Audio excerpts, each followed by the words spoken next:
శరీరం చేసిన ఒకటే, అక్కడ ఆ శరీరం చేసిన ఒకటి. జాగ్రత్త, ఎందుకన్నా నేను వివరించి చెప్పలేను. దొంగలైనప్పుడు కదా తప్పు అనుకోవచ్చు. అయితే సమాధానం ఏంటంటే, శంకరుల వారి శరీరంలో ఉన్న జీవుడు శంకరుల వారి శరీరంలోనే ఉన్నాడు. గుర్తుపెట్టుకోండి. ఈ జీవుడు ఎక్కడికి వెళ్ళా, ఈ జీవుడు ఇక్కడే ఉన్నాడు. ఆయన ప్రాణం ఆయన శరీరంలోనే ఉంది. జీవుడు ఉన్నాడు, ప్రాణం శరీరంలోనే ఉంది. ఆయన యొక్క మనసు యొక్క శక్తి మాత్రమే రాజు యొక్క మెదడు మీద పనిచేస్తుంది. చెప్పుకున్నాం లేదు మనం. కనుక రాజు శరీరం రాజుదే, ఆయన ఆ శరీరంలోనే. చూసారా, రాజు శరీరమే ఇక్కడ. అయితే అలా చేయడం వల్ల పాపదోషం అంటదా అన్నదానికి ముందు వెళ్దాం. ఆ పాయింట్, ఆ మెదడు అక్కడిదే. ఆ శరీరం ఆ మెదడు యొక్క అనుభవాలతో ఆ పనులు అక్కడ జరుగుతున్నాయి. ఆ పనులు ఈ శంకరాచార్య మనసుతో చేయిస్తుంది అక్కడ. ఎగ్జాంపుల్ దీనికి ఒక ఉదాహరణ ఇచ్చారండి. ఏంటంటే, ఓ రాజు యుద్ధానికి వెళ్ళాడు. కోట అంతఃపుర రక్షణాధికారికి అప్పచెప్పాడు. రాజుగారు లేడు, రక్షణాధికారి ఉన్నాడు. అలాగనమాట. ఇక్కడ రక్షణాధికారి ఉన్నాడు, కోట రక్షించేవాడు ఉన్నాడు. కనుక అమరుకు మహారాజు యొక్క మెదడు అతడు ధనుంజయ బాబు యొక్క మెదడులో ఉంది. ఆ మెదడు ఇప్పుడు ఈ ధనుంజయ బాబు శంకరాచార్య తీసుకెళ్ళి దాంతో కలిపారు కదా, దాని స్వాధీనంలోకి తెచ్చుకున్నారు. ఆ కోట స్వాధీనంలోకి తెచ్చుకున్నారు అన్నమాట. ఆ మెదడు వాయువు రెండూ కలిసి ఇప్పుడు శంకర వారి మనసు యొక్క అధీనంలో ఉన్నాయి, దీని కంట్రోల్లో ఉన్నాయి. ఈ కోటల కంట్రోల్లో పెట్టినట్టు ఆ రెండు కంట్రోల్లో పెట్టుకున్నారు శంకర వారు. కనుక సాక్షిభూతం అంటే సాక్షిభూతుడైనటువంటి శంకర వారి మనసుపై ఆ అనుభవాలు ప్రతిఫలిస్తుంటాయి కానీ అక్కడ లేవు. అద్దంలో పెట్టు, సూర్యుడు ప్రతిఫలించాడు కానీ సూర్యుడు కలిగాడు. సూర్యుడు లేదు కదా, ప్రతిఫలమే. Reflection is not the original picture. చంద్రుడు నాకు కనిపిస్తున్నాడు, 100 బిందువులు కనిపించాడు. చంద్రుడు అక్కడ లేడు, ఇక్కడ ఉన్నాడు. అక్కడ ఉన్నాడు, నువ్వు 8 కనిపిస్తుంది. అలాగే 8 అలాగే శంకర వారి మనసు మీద ఆ అనుభవాలు ప్రతిఫలిస్తూ ఉంటాయి కానీ ఆ అనుభవించడం ఉండదు. అయితే ఇక్కడ ఇంకో ప్రశ్న వస్తుంది. ఇక్కడ ఇంకో ప్రశ్న ఏంటంటే, అమరక మహారాజు ఆయన భార్యలు వారు చేసేటువంటి యొక్క ఆ శృంగార ప్రక్రియ దాంపత్య రహస్యాల్ని దర్శిస్తున్న దోషమైన శంకరులకు ఉండకుండా ఉంటుందా? ఇది ఒక ప్రశ్న. దోషమైన అంటారు కదా. ఇక్కడ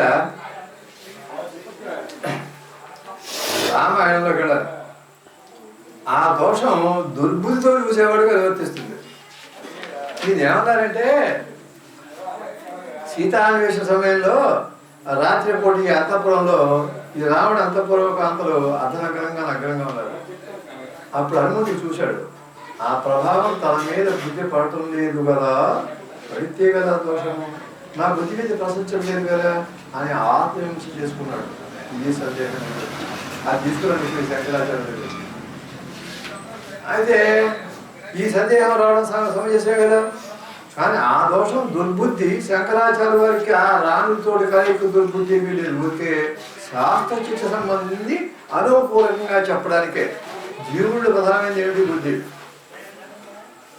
నీకు బుద్ధి లేదురా అంటాం, మనసు అర్థం, దాని మీద ప్రతి దృశ్యం ప్రతిఫలిస్తూ ఉంటుంది. కానీ బుద్ధి మీద దాని ప్రభావం లేనంత కాలం దాని దోషం లేదు. ఇది అందరికీ వస్తుంది. పెద్ద మనం చూస్తూ ఉంటాం, చేస్తూ ఉంటాం, ఏవో ఇన్ఫ్లుయెన్స్ పడుతూ ఉంటాయి. అసలు నువ్వు జాగ్రత్తగా ఉండాలి. కళ్ళు పట్టుకోతున్నారు. సాయిబాబా హేమాత్ పంతులు చెయ్యి చూసి చెయ్యి ఎంత అందంగా ఉంటే మనిషి ఎంత అందంగా ఉంటుందో అనుకున్నట్టు హేమాత్ పంతులు మనం చదువుకున్నాం. ఏమంత గర్భిగా ఉన్నావు, ఏమైంది నీకు? కళ్ళు చూడడానికి ఉన్నాయి, ఈసారి ఆవిడ వచ్చినప్పుడు చూపిస్తాను. ఆవిడ నేను తీసుకొని గోశాల ఉంటారు కదా, చెయ్యి ఎంత అందంగా ఉంటే మనిషి ఎంత అందంగా ఉంటుంది. జస్ట్ కూడా పాప అంతనే లేదు, అంతగానే ఉంటుంది. ఇంకా ఆయన అన్నారు, ఏం గర్భిగా ఉన్నావు, కేవా ఈసారి వచ్చిన మొత్తం చూపిస్తాను. లోపల కళ్ళెం పట్టుకు వేస్తారో కళ్ళెం పట్టు లోపల అన్నట్టు హేమాత్మని ఈ చదవండి మీరు, చదివారు మీరు. కనుక బుద్ధి మీద దాని ప్రభావం లేనంతకాలం దోషం లేదు. ఇక్కడ ఇంకో చిన్న సందేహం. ఇక్కడ సందేహం ఏంటంటే, పరకాయ ప్రవేశం కన్నా ఇంత కష్టపడి ఆ ధనుంజయవాన్ని పట్టుకుని ఆ మెదడుని బట్టి ఈ పరిశక్తిని తీసుకెళ్ళి అది ఎక్కడ పెట్టి ఇంత పడే బదులు ఆ దిగుదృష్టి సరిపోతుంది కదా. ఆ సముద్రంలో అలా కూర్చుని అలా సరిపోకాడు పోతాడు, ఎందుకు అవతారం సావడం, పళ్ళులను ఆడవడం, ఆ జటాకు గొడవ, నా చేతో ఆడవడం, పక్షులతో ఆడవడం, చెట్టుతో ఆడవడం, ఎందుకు ఇంత గొడవ అయితే రావణ సరిపోక ఇచ్ఛా సంకల్పమాతో ప్రభు సృష్టి సంకల్పమాతం చేతి అండపెండ బ్రహ్మాండ సృష్టికర్త అయినటువంటి పరమేశ్వరుడు ఎవరిలో రావణ సరిపోకాక అంటే అయిపోయింది. ఇంక చరిత్రే ఉంది, ఇంక క్రీడే ఉంది, ఇంకా ఆటే ఉంది. ఏముందండి ఆట? ఇష్టం వచ్చిన మాట్లాడతారు ఒక వర్గం వాళ్ళు. ఏంటి ఏం పాయింట్ అది? చిన్న సూత్రం ఇది.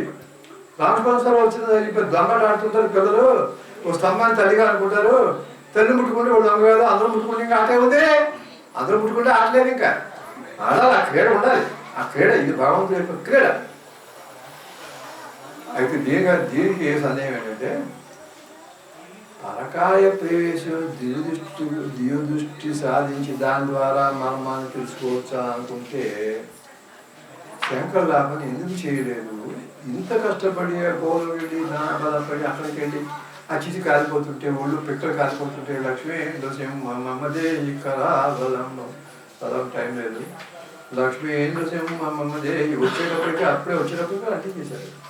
అంటే లోపల కింద నుంచి కాలుతో వస్తుంది, పాదాల దగ్గర నుంచి కాలుతో వచ్చుకోవచ్చు. ముందు ఫ్లాష్ కనుక చెప్తాను, అది చెప్పడానికి టైం లేదు. కాలుతో పిక్కలు కాలిపోతే ఇంత బొబ్బలు వచ్చేసి వాళ్ళు వచ్చి 10 రోజులు ఎక్కి కేర్ చేస్తున్నారు. ఆచార్య అంటున్నారు. అక్కడ వాళ్ళు ఏమో ఒక 100 మంది ఈ సెక్యూరిటీ గార్డులతో వచ్చేసినారు, రాణులు వచ్చేసారు, వాళ్ళందరూ కమాండర్స్ వచ్చేసారు అనమాట. నోటితో అంటారు 11 మంది వెళ్ళారు, ఆగన్నారు, అక్కడ ఆగన్నారు, ఇవి కాలిపోతున్నారు.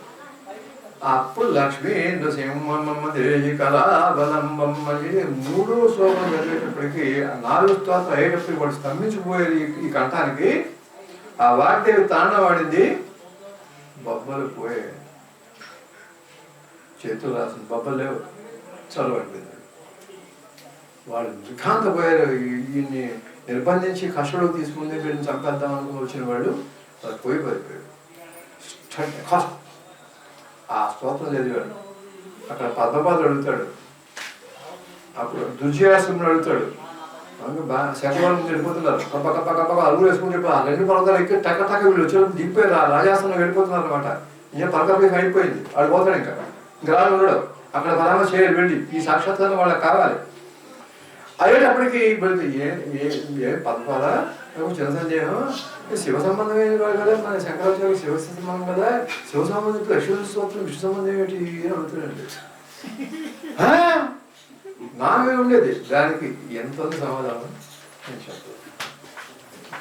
ఈ శివ సంబంధం కదా, విష్ణు స్తోత్రం ఏంటి, శివ సంబంధం స్తోత్రం చేయొచ్చు కదా అలా అవుతుంటే. కనుక ఇంకా దానికి వద్దాం. శంకరాచార్య దివ్యులతోనే చేయగలగలగా పని ఎందుపాడు ఎందుకు అంటే దాని సమాధానం ఏంటంటే దివ్య దృష్టి వల్ల వ్యక్తులు ఆ సంఘటన కనిపిస్తాయి తప్ప అనుభూతులు స్పందనలో రావు. వాళ్ళ మనసులో ఏమనుకుంటారో అది విషయానికి వాళ్ళ అనుభూతులు రావు. లోపల అనుభూతులు లోపల సంబంధించిన విషయం.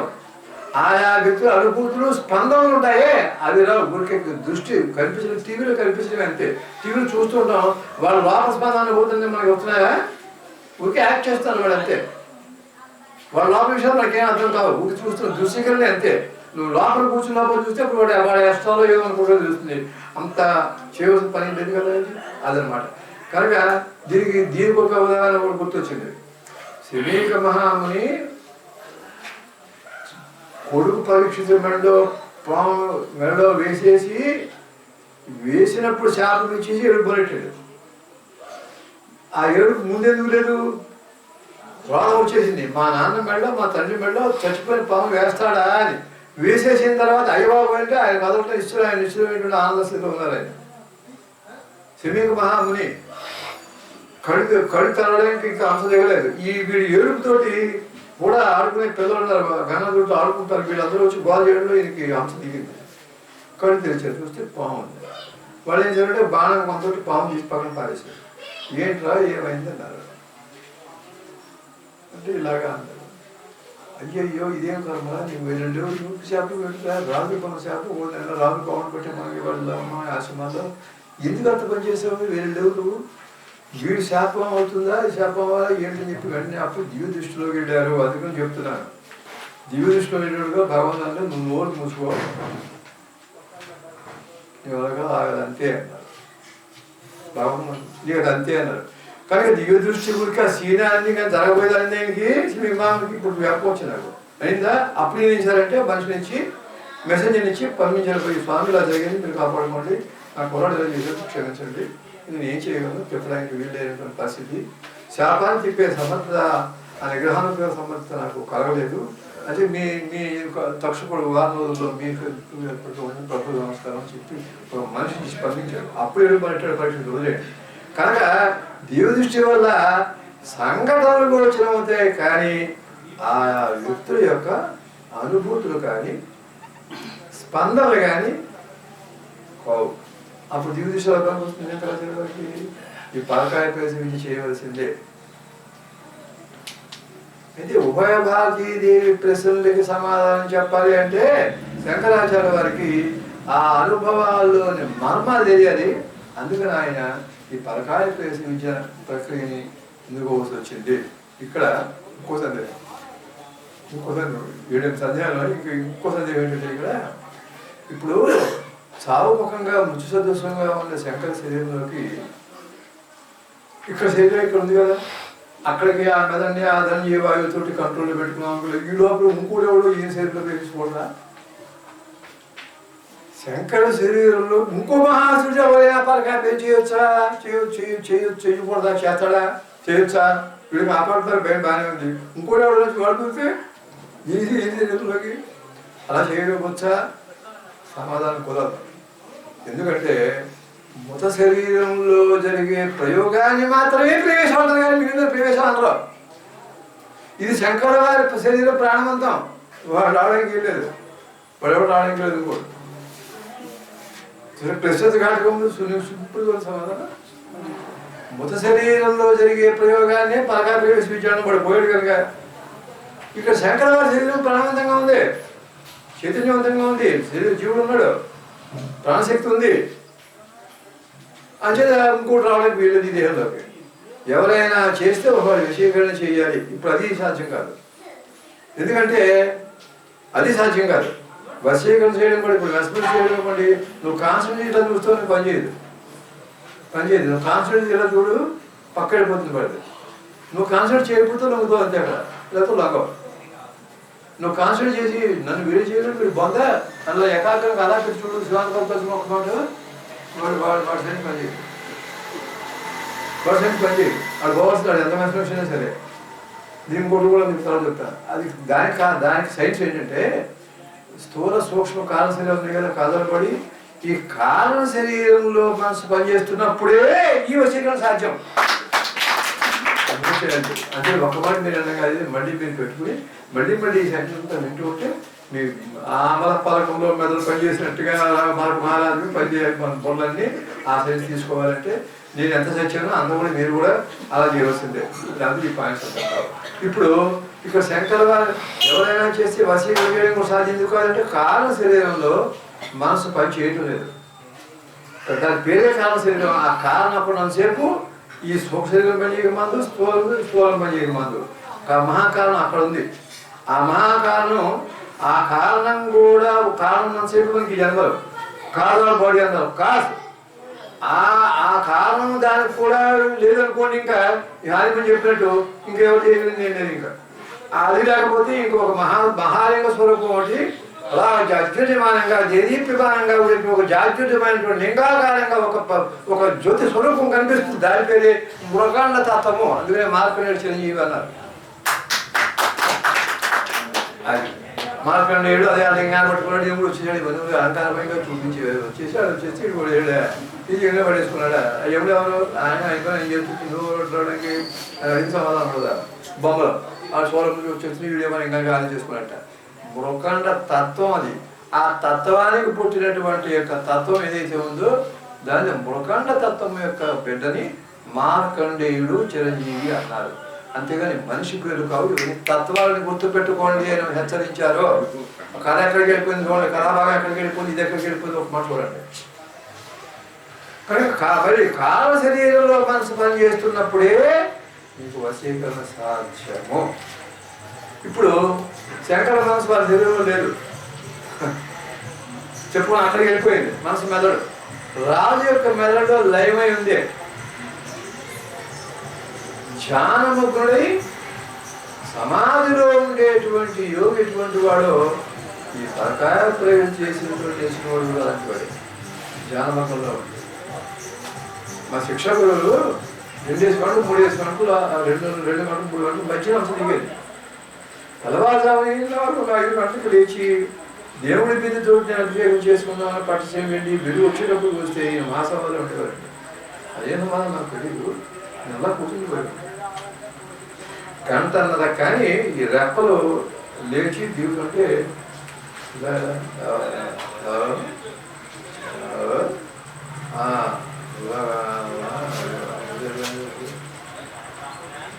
అలాగే ధర్మాలు గారు ఒకసారి శ్రీకృష్ణుడు కూడా శ్రీకృష్ణ పరమాత్మ ఎలా కొడిపోయిపోయింటే కొయ్యిలో ఉండిపోతారా ఎంతసేపు వచ్చి ఎంతసేపు వస్తే కానీ కృష్ణ నువ్వే పరమేశ్వర స్వరూపం నువ్వెవరు పూజ చేస్తున్నావు అంతండి. భీష్ముడు అంతసేపు మీద ఏడుస్తున్నాడు చదువు చూడకేడా చూడకేడా ఎంత అందంగా చూడండి. ఈ ప్రశ్న సమాధానం భీష్ముడు అంతసేపు మీద ఏడుస్తున్నాడు చూద్దాం. నువ్వే చెప్పేది వచ్చి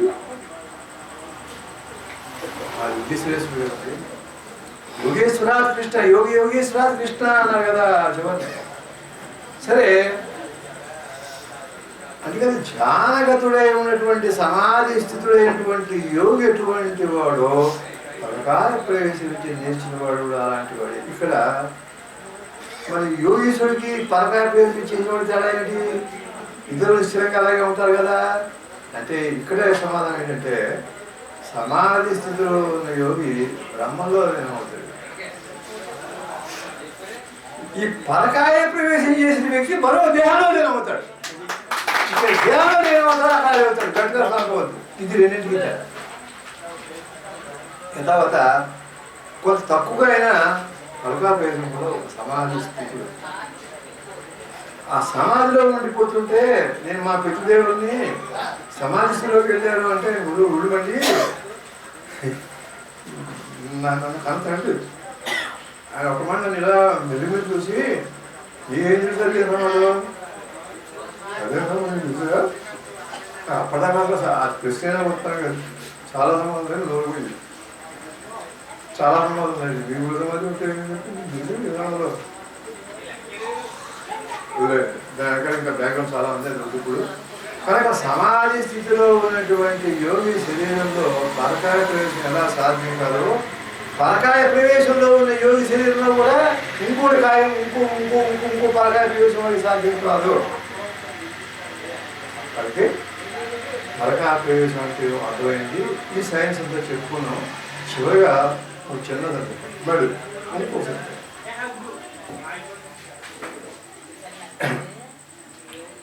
ఇది ద్వితీయాశ్రమైనటువంటి శిష్యుడు అడిగినటువంటి ప్రశ్న పద్మపాద స్థితి ఎక్కువ. లక్ష్మీ నృసింహోపాసకుడు నృసింహ అంటే నరసింహ అంటే పలికేటువంటి నరసింహస్థితి ఎటువంటిది అంటే అసలు ఏ రూపముకి పరిమితం కానిటువంటి ఒక శక్తి స్వరూపం శివస్వరూపం కలిగినటువంటి ఒక అద్భుతమైన అమోఘమైనటువంటి ఒక రూపం నృసింహ స్వరూపం అంటే. లక్ష్మి నృసింహం అంటే అది అర్థం. లక్ష్మి అంటే అందరికీ ఏది లక్ష్యమో అది లక్ష్మి, అందరికీ ఏది లక్ష్యమో ఆ లక్ష్మితో కూడుకున్నటువంటి బంధురార్థం పేరు లక్ష్మీ నృసింహ. అందుకని ఒక రూపం కాదు. అందుకని ఈ స్తంభంలో ఎక్కడ అంటే అక్కడ పొమ్మన్నాడు. ఎక్కడ పొమ్మన్నాడు అర్థం ఏంటి? అక్కడ స్తంభంలో ఎలా అర్థం అక్కడ ఎక్కడ అక్కడ. కానీ అందరికీ లక్ష్మి ఏది అంటే లక్ష్మీ సహిత నృసింహ స్వరూపం అని. అందుకే లక్ష్మీ నృసింహ మమ్మల్ని ఏ కలవాలమ్మడం కారణం అది. ఇందాక పదం అడిగితే అప్పుడు నేను చెప్పడం ఆఫ్ చేశాను. ముందు ఇప్పుడు ఎందుకు ఖర్చుపడ్డామని ఇప్పుడు ఖర్చుపడ్డామని చెప్పి దానికి కారణం అదండి. అందుకే లక్ష్మీ నృసింహ మమ్మది ఈ కరావలంబం. ఈ మమ్మదేహి కరావలంబానికి అక్కడ కూడా ఇంకో కావాలని 3 వ్యాఖ్యానాలు ఉన్నాయి. చీ కాలుతుంది నువ్వు అంతర్యంలో చీ అంటించారండి ముందు, ఇక్కడ కాదండి. కనుక నాకు కరాన్ని చెయ్యిని ప్రసాదించు అన్నారు. కరావలంబం మమ్మదేహి కరావలంబం అది చెయ్యమన్నారు అని ఒక అర్థం. ఇంకో విజయం ఏముందంటే నాకు చేదుడు వాదుడుగా చెయ్యి అని అర్థంలో కూడా నాకు సాయం చెయ్యి కట్టలో అర్థం వస్తుంది కానీ చెయ్యి కాదు అక్కడ అర్థం అని ఇంకో రెండు అని ఉంది మనకు. కనుక ఇంకో ప్రశ్న ఏంటంటే దుర్జయాసురుని కూడా చాలా ప్రఖ్యాతి. ఎందుకంటే పద్మపాదాచార్య గారు మహారాణిలో నృసింహోపాసన చేయడానికి నృసింహోపాసన చేస్తుంటే ఆయన సాక్షాత్కారం కొంచెం సాక్షాత్కారం కావాలి, సాక్షాత్కారం కాలేదు. కాబట్టి కల్లా ఎవడో ఒకడు వచ్చి గౌరవ చెప్పిస్తున్నారు. ఏంటంటే మీరు ఏం చేస్తారు ఇక్కడ అని అడిగాడు. వాడు ఆదరణకుడు ఏం లేదు నాకు నృసింహస్వామి ప్రత్యక్షం కావాలంటే ఆయన ఎవరు అన్నాడు. ఆయన ఎవరైనా దేవుడు ఆకారం ఎలా ఉంటుంది, మనిషి ఎలా ఉంటుంది, పులి ఆకారం పులి చలాగము పుల్లే ఉంటుంది, కింద మనుషు శరీరం హాఫ్ సలసగా ఉంటుంది, నాకు ఆయన కావాలి దిగోపాలన చేస్తున్నాను. ఇప్పుడు నేను అడిలో చాలా మంది చూస్తే ఇటువంటి చేస్తుంది నేను ఎక్కడో చూడలేదు అన్నాడు. చూడలేకపోయినా ఇప్పుడు చెప్పేది అబద్ధం, నాకు చెప్పేది అబద్ధం, మా గురువు పొంది అబద్ధం చేస్తున్నాయి కదా, అబద్ధం కాదు. నువ్వు చెప్పేది నిజమైతే యాభై కూడా చూడండి. భక్తి కరోతహో వనచరో భక్తావతం సాయితన శంకర వారు మీరు పట్టుకోనండి. నువ్వు చెప్పేదే కరెక్ట్ అయ్యి సగం శవం సగం శరీరం ఉంటే నీ సాయంకాలం ఈ పాటికి తీసుకొస్తాను, కట్టి తీసుకొస్తాను నీ దగ్గర పడేస్తాను. ఎందుకు ఉపయోగం చేస్తావు ఆగలాగంటారు. ఇదే వీడియో కూడా దొరికాక ఆడుకోండి. అదే నువ్వు చెట్టు తిరిగాడు ఎక్కడ కనిపించలేదు అన్నట్టు. నువ్వు కనుక ఉంటే నాకు కనిపించకపోతే నేను ఊరే చచ్చిపోతాను. మా శిక్షకుడు ఇదే అన్నాడు, నువ్వు రాంబో రహింబో నాకు తెలియదు, నువ్వు కనిపించబో నా ప్రాణం చేస్తాను. నేను పోతే వచ్చి నష్టం ఊరికి బరువు లేదు అని గడగడగడ ఆ పిఠాపురంతో ఏడుస్తూ ఉంటే ఇంకొద్దు. నిన్నగా మొన్న విషయం ఇది. ఇవాళ ఈ శంకరాచార్యులు ఎప్పుడు పాతికొంది అనుకుందాం అంతే సాక్షాత్కారం అయ్యారండి. నృసింహంతో భీకరంగా అలాగా వచ్చావా ఇదా అయితే ఉన్నావు మాకు నాకు తెలియకుండా ఎళ్ళు ఎక్కడ నువ్వు తిప్పు కొండకు తీసుకెళ్ళాడు. కట్టేసి ఈడ్చుకొస్తాడు కదా పట్టుకొచ్చాడు. చూడండి భగవంతుడు ఎంత పరాధీనుడు. కట్టి బలబలా ఈడ్చుకొచ్చి తీసుకొచ్చి కూర్చిపోయి చూడు అన్నాడు. ఎవరు పోయి ఇంత తపస్సు చేస్తున్నాడు, నాకు సాక్షాత్కారం వీరి సాక్షాత్కారం అనుకున్నాడే మాయమైపోయింది సాక్షాత్కారం ఈ రూపం. కంచి మహాస్వాములు అంత ఉపాసకుడు కాపాలకు కూర్చోలేసి నృసింహసాన్ని నీవు ఉపకారం చేస్తాను ముందు నా ఉపయోగం నీకు వస్తుందని అలాగే చెప్పుకుంటారు. నేను విధానం అదృశ్యమైపోతుంది అనమాట. అప్పుడు కాపాలకుడు ఉపయోగిస్తాను రక్షిస్తాను. కనుక ఇక్కడ ఏంటంటే ఇక్కడ చివరిగా సందేహం అన్నది ఏంటంటే అది రాజు శరీరం గురువు గారికి కొత్త కదా. శిష్యుడు అంటున్నాడు శిష్యుడు గురువు గారికి ఆ శరీరం కొత్త కదా, మరి అక్కడ ఎవరో గురువు గారు సరిగ్గా తెలియదు కదా. ఆ నాడు ఒకరి పేరు ఓడిపోయి చెబుతుంటే అది అసందర్భంగా ఉంటుంది కదా, అక్కడ గుర్తుపెట్టితే ప్రమాదం కదా. ఆ పేరు ఎలా తెలుస్తుంది మన గురువు గారికి వాళ్ళ పేర్లు ఆ వ్యక్తి యొక్క పూర్వానుభవాలు సరిగ్గా తెలియకుండా మరి గడవడం వల్ల మరి ఎన్నో ప్రమాదాలు వస్తాయి మన గురుగారికి. ఆ పొరపాటు జరుగుతాయి కదా, నాకు ఇది చాలా భయంగా ఉంది అని అడిగాడు ఈ దుర్జయాసుడు. ఎలాగంటే ఈ సభలో కూర్చున్నప్పుడు రాజు నేను యాక్ట్ చేస్తాను అనుకోవద్దు, పద్మాసనం కూర్చున్నట్టు అంతేకాదు రాదు అలా కూర్చున్నాడు కాదు. బంగాళీలో పాలు పట్టుకుని పెడుతుంటే ఒక విన్యాసం తాగేవాడు, ఈయన విన్యాసం అలలా ఉందన్నమాట. ఆ చూపు ఆ ఒక యోగీశ్వరుడు యొక్క విన్యాసం చూసాక అనుమానం వచ్చింది ఈ మాయాదేవికి. కవళికలన్నీ మార్పు కనిపిస్తున్నాయి. కాదు అమరక మహారాజు కాదు, ఎవరో ప్రవేశించారు. ఆ చూపు ఆ కదలిక ఆ విన్యాసం ఆ టీవీ ఆ సభలో కూర్చున్న మాట వైఖరి ఆ వాక్కు ఎవరో ఒక మహానుభావుడు ఎవరో ఒక మహాయోగీశ్వరుడు గొప్ప మిగిలింది ఏదో వచ్చేసాడు అనే అప్పుడు శవాలని కాల్చడం ఆగించింది అనమాట. ఈవిడు కుంకం శాస్త్రంగా ఉండడానికి అక్కడ ఉంచండి నన్ను. నాకు ఇది భయంగా ఉంది అని దుర్జయాసుడు అడిగితే దానికి పద్మపాదాచార్య వారు సమాధానం చెప్తారు. పద్మపాదాలు అంటే గొప్ప విశ్వవంతుల జ్ఞాపకం వచ్చింది. ఆయన ఏం చెప్పారంటే ఇక మారువేషం కాదు దుర్జయ, గురువు గారు ఎక్కడికి వెళ్ళలేదు, ఇక్కడే ఈ శరీరంలోనే ఉన్నారు.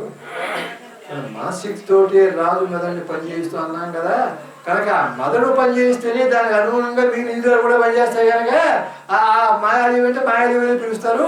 ఆ అనుభవాలు ఉన్నప్పుడు ఏ అనుభవాలు అనుభవాలు ఇది కూడా మన గురువుగారు కూడా అవే అనుభవిస్తారు తప్ప ప్రమాదం పెదవు కాదు. మెదడు పనిచేయడం అంటే దానిలో నిక్షిప్తమైనటువంటి ఆ పూర్వ జ్ఞాపకాల యొక్క పరంపరతో సహా పనిచేయడమే కదా. నువ్వు అసలు నేను పెట్టుకో మనకు వచ్చే సందేహాన్ని ఎన్ని ఉన్నాయో అక్కడే శంకర విజయంలో వీళ్ళ చేతి శిష్యుల చేతే చెప్పించడం అనేటువంటి విజయానంద స్వామి అంటే మన గడ్డ తీసుకున్నటువంటి అదృష్టం అప్పయ్య శిష్యులు గారు, విజయానంద స్వామి వారు, మహాస్వాములు వాళ్ళు ఆ గడ్డ ఈ గడ్డ పునీతమైనటువంటి జ్ఞాన గడ్డ మంది కాబట్టి మన గురువుగారికి ఆ బాధ్యం లేదు. ఆయన సమస్తం అంతా ఆ మెదడుని పనిచేయిస్తూ ఆ వివరాలు ఇలా చెప్పుకుని మన ఉపరకం మీరు తెచ్చుకోవడమే ఉంది. కానీ ఇప్పుడు మనం ఏం చేయాలంటే రుచిగా పదపాలు అంటున్నారు, మన కర్తవ్యం తెలుసా ఇవి కాదు ఆలోచనలు. మన గురువు గారి శరీరాన్ని జాగ్రత్తగా మనం రక్షిస్తూ ఉండమని చెప్పారు. రక్షిస్తూ ఉండి నేను మాట్లాడకుండా రాత్రి కూడా కాస్తున్నారు శరీరాన్ని అని తెల్లారప్పటికి వచ్చేసారు.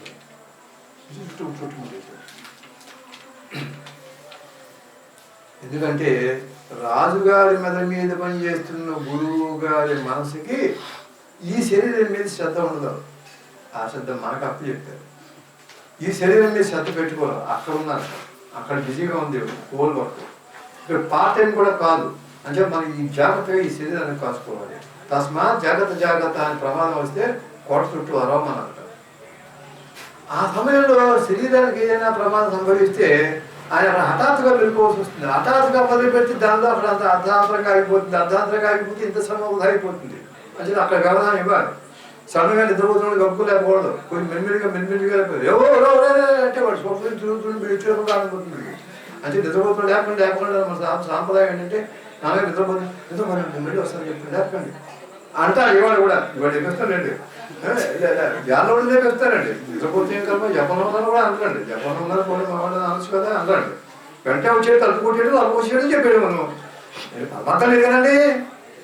నిద్రపోతున్న వాళ్ళు లేపితే శరీరం వాటర్ రోమింగ్ అవుతూ ఉంటుంది.